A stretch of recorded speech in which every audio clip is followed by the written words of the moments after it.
I thought love was worth everything. I thought she was worth everything. I believed that when you love someone with all your heart, you give them your all without hesitation. You put their dreams above yours, sacrifice your time, your future, everything you've worked for, because all you want is their happiness. I thought it was what true love meant, to give up your everything in order to see them flourish. But what happens when the person you sacrificed your dreams for chooses someone else? Can love survive such a blow? Or is it simply the painful truth we have to face when our own desires are drowned by the ones we care for? In this room, all that's left are the remnants of my once vibrant future. A guitar gathering dust, leaning silently in the corner. A suitcase, unopened, destined to never see the places I once dreamed of visiting. And on the wall, faded posters of countries, cultures, experiences and lives I could have lived before I met her, before I gave up everything I thought mattered. I look at these things and all I feel is emptiness. I gave her my dreams.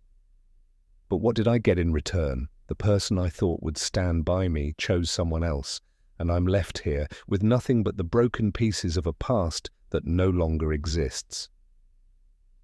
I remember it like it was yesterday, the day I believed I could take over the world. My passions, my dreams, they were burning brightly. A music career, something I worked for since I was young, was just within my reach. Every decision I made was driven by that desire, that belief that someday I'd stand on a stage in front of thousands, guitar in hand, my voice echoing in arenas, hearing the crowd roar with approval. I had everything lined up. Auditions were set, offers for studio time came in, doors were opening. But what I didn't know was that love you feel in your chest, would soon rewrite everything. Then she walked in. I can still feel her presence like it was today. It wasn't anything dramatic or planned, no instant sparks, no overwhelming rush of passion. It just happened. I saw her across the room, and in that moment my dreams suddenly became smaller compared to what I saw in her eyes. Her smile, her laugh, everything about her seemed to hold more promise than my future ever did. She talked, I listened. I shared my world, and she shared hers. It wasn't long before we were inseparable. My goals, my music, it started to shift. There was no turning back. No matter how much I thought I could balance them, I couldn't. She was the center of my world now. And the funny thing is, at that time, I thought that's what love is supposed to feel like. Sacrifice. You prioritize someone else's happiness before your own because that's the real love, right? So I turned down gigs. I declined the chance of a lifetime to work with legends in the industry. I sold my gear, my guitar, some of the things that made me who I was, just to be there for her, to support her dreams. Whatever she wanted, whatever she needed, I was ready to give up my own dreams for hers. I thought that's how relationships worked. You give. And she didn't ask for it. She didn't demand it. She didn't push me to choose her. But my decision was clear to me because I loved her. And I thought, she loved me. So I did it. I closed the door on the world I'd spent years building, the world I'd spent hours toiling away for. All of that for her. But even love has cracks, doesn't it? It's funny. We think we're the only ones making sacrifices. We're the only ones who understand what's at stake. But I wasn't the only one in this relationship.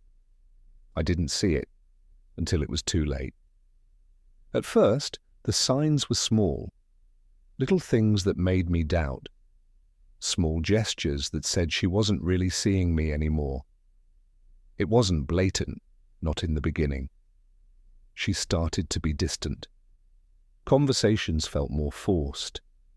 The laugh she once gave me felt empty, like it wasn't directed at me anymore. but I shrugged it off. I thought it was just the stress. People go through rough patches, right? And love has its ups and downs. But I should have listened to the quiet whispers in my heart. The day it finally hit me wasn't dramatic. There wasn't yelling, no big confrontation. It wasn't even a harsh goodbye. It was a note. I came home one evening, a normal evening, or so I thought, and I found a letter waiting for me on the coffee table.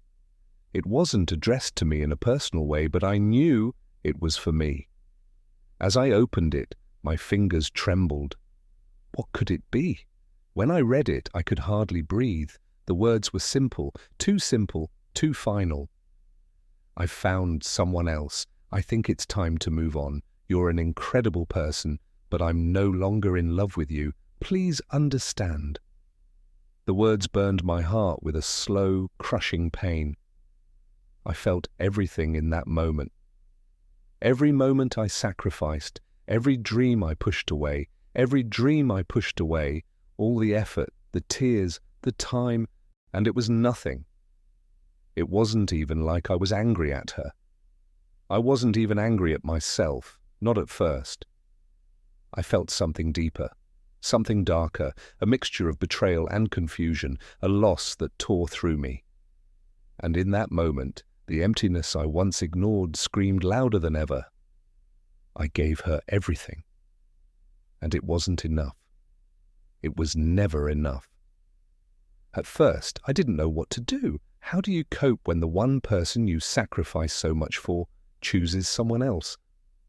I walked aimlessly for days. Everything seemed surreal, like I was living someone else's life. Friends tried to offer support, but their words felt shallow. They didn't know, didn't understand. How could they? They never saw the years of love I poured into this person. Eventually, I couldn't ignore it anymore. The quiet voice in my mind that asked, why? Why did I lose myself for someone else's happiness? I needed someone to talk to. I needed someone to help me make sense of this pain.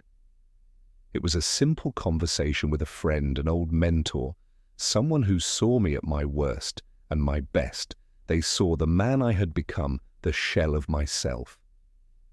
He looked at me, eyes full of wisdom, and said one thing I'll never forget. Was it really love? Or were you just afraid to be alone? His words cut through me like a blade, but they also made sense. What was love, really? Was it truly about sacrifice? Or was it something deeper? More personal than the way I made her the center of my universe? I realized, as painful as it was, that in losing myself for someone else's happiness, I had lost what was most important, me. And now I wasn't just mourning her. I was mourning the version of myself I'd forgotten in the name of love. The hardest part was taking the first step back, to leave behind everything I had put on the shelf for her, to pick up the pieces of my life that had scattered in the wake of my love. I started small, simple things, quiet things. I walked past my old guitar, untouched, gathering dust in the corner. My heart ached, but I knew it was time to try again. So I picked it up. I played a few notes, just for me, just to see if I still could. And it felt right, like remembering something so familiar, so intimate, that had been buried deep inside of me for so long. It wasn't easy, no. There were moments when I missed her, moments when I doubted myself. But with every note I played, with every step I took towards something greater than what I'd had, I started to heal. Slowly, but surely, I took that application I had shoved into a drawer months ago and I sent it out. I began to perform again, small stages at first, but the confidence came back with every show. Little by little I picked up the dreams I had set aside, not because of her, not for her, but for me, and with time I found me again, the me that existed before her, and that felt like victory. Eventually it became clear I had done more than reclaim my future. I had found my purpose again. What started as a small step became a journey of rediscovering my dreams, reclaiming my passion, and living for the person I should have been living for all along, myself. And while I would never regret loving her, never regret the beautiful moments we shared, there would be no more sacrifices, no more giving away pieces of who I was. Because love doesn't demand that. True love, it turns out, has to come with self-love. Sometimes you need to lose someone in order to find yourself again, but finding yourself, learning to love yourself, was the most important part of the journey. And maybe, someday, that's what we all need to learn.